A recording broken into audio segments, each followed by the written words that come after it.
आपण पाहताय प्राध्यापक डॉक्टर मच्छिंद्र सत्य यांचे लोकसंवाद न्यूज. सत्य जे तुमच्या समोर. एका बाजूला ठाकरे गटाचे 6 खासदार शिंदे गटात प्रवेश करत असताना दुसरीकडे उद्धव ठाकरेंनी बोलावलेल्या तातडीच्या बैठकीला तब्बल 4 आमदारांनी दांडी मारली आहे. त्यामुळे आता खासदारानंतर आमदारांचं ऑपरेशन टायगर सुरू झालंय का, अशा चर्चांना आता उधाण आलंय.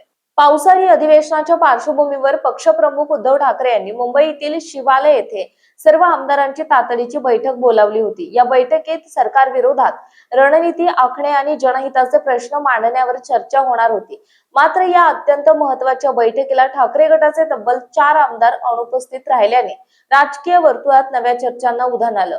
सुरुवातीला केवळ 3 आमदार अनुपस्थित असल्याची चर्चा होती, मात्र नंतर 4 नावे समोर आली.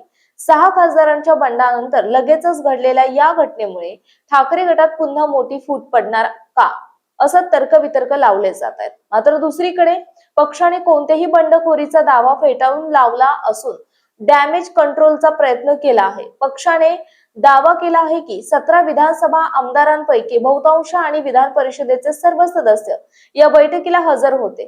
एवढेच नाही तर अलीकडेच वाद झालेला भास्कर जाधव आणि मिलिंद नार्वेकर यांनी एकत्र हजेरी लावून पक्ष एकसंघ असल्याचा संदेश दिलाय. जय भारत जय महाराष्ट्र. पाहत राहा लोकसंवाद न्यूज.